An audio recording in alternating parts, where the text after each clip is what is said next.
Guys, I'm going to show you how women fighting for the vote in the past was just them garnering for victimhood status. I'm going to prove to you they never needed the vote. The vote is a step down in the natural power they have in real life. I'm going to show you two examples. This HR lady who admits that HR is controlled by women and that they can get men fired when they feel like it. But I'm also going to bring up the witch trials, the famous one. This horror story is about the actual witch trials, in which the whole thing was brought down by a single housewife. She was married to the guy in charge. She told him what to do. He did it. The witch trials ended. Okay? That's the kind of social dominance women have. They never needed the vote. This was a joke. This is just women saying, the patriarchy held us down. So, first, as painful as this is, we'll get into this woman admitting that she has personal power. And freedom that would tell you that. But since you seem to forget that, and you're all loud and proud with your big thoughts and your big ideas, and you wanna, whatever, fucking set up hot tubs in Ottawa. I'm a recruiter. It's a small industry. Smaller than you'd think. Same with HR. So, if you're looking for a job, or maybe trying to keep a job, maybe, just maybe, think about what you're putting on social media. See, but this woman, she's admitting, she's saying, we're in charge of hiring and firing. You either toe the line or you don't get hired, or you get fired if you're already employed. And it's all because she wants her political opinion put in the forefront. Again, freedom fighters. I know you're not really big with stats and, facts aren't your thing, But what I can tell you, what is a fact, is that recruiters talk. And recruiters, like the majority of Canada, don't agree with you. Do you know what that means? Do you have any guesses? Any guesses what that means? What that means is that if you need a job, you might not get one. If you want to keep a job, you might not get to do that. And you know what else HR is good at? Documentation. You know what that means? You want to be an asshole. We document it. We give you a couple tries. Then what do? We terminate you. With cause. Asshole means you don't know your place. If we're so lucky.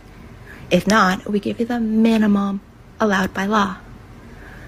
Either way, best of luck to you. Recruiters are watching. HR is watching. Everywhere. And we hate you. We hate you so much. And you think we can't do anything. But we can. We have the power. Always.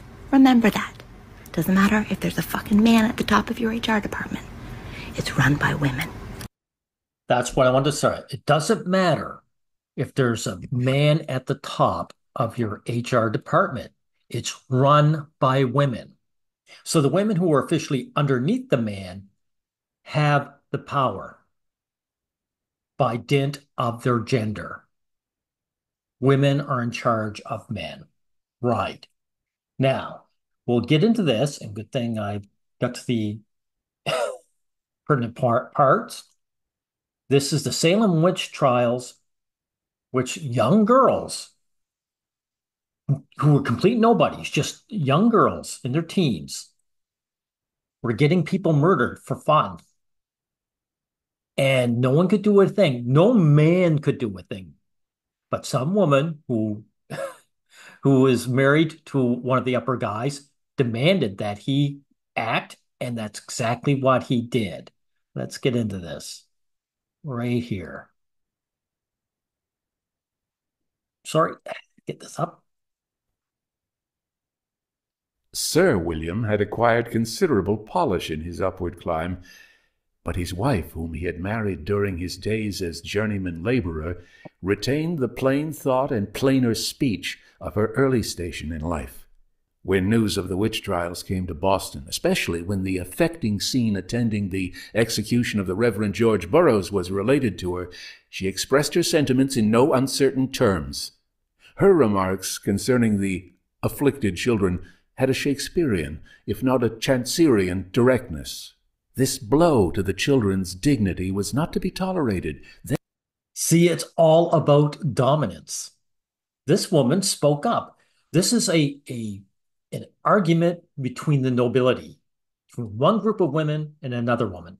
They, who had held absolute power of life and death in their immature hands for upward of a year, whose lightest word spelled unescapable doom, were not to be spoken of thus, not by the royal governor's wife herself.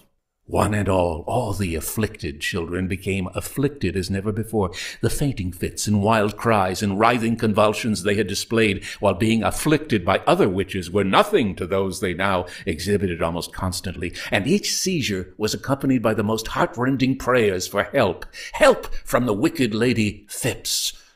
Yeah, this woman opened her big mouth and they're saying, we're going to silence her. Doesn't work though. Who thus sorely beset them. The sight of their sufferings would have wrung tears from a heart of stone. The sound of their tortured cries sent cold chills down the spines of every dweller in Salem village. Surely some servant of Satan, more powerful than all the rest combined, had taken them in her wicked power. The town was in an uproar.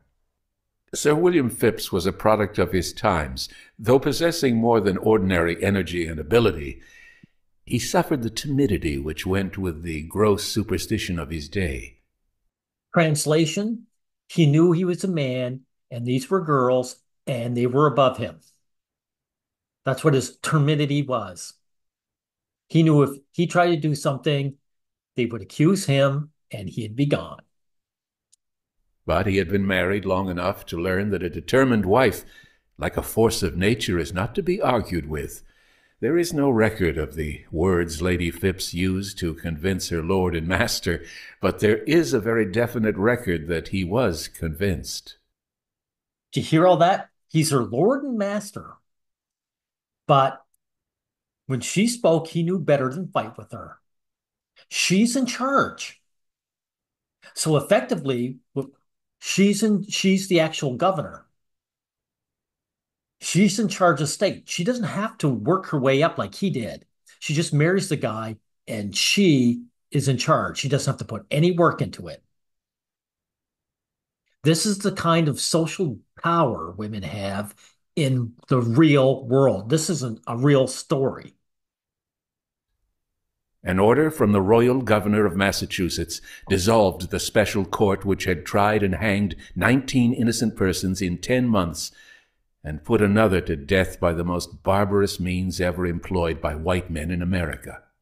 A second order, following hard upon the first, opened the jails where nearly 200 hapless wretches awaited the hangman, and witchcraft trials, with all their horrors, disappeared from Massachusetts forthwith. There you go. So these girls, for a year or two, have been terrorizing the community with no other, with their obvious lies. I mean, people must have realized they were lying, but they couldn't renege. They couldn't turn around and say, well, the first people must have been, what do you call victims of these lies. So we had to keep it up. But it took a housewife, the woman who's actually in charge of the family unit, to make her husband exercise his power to put a stop to this. Makes you wonder if there was ever any justice in the world. And again, this predates these the votes for women by a long time, right? Probably 100 years or so.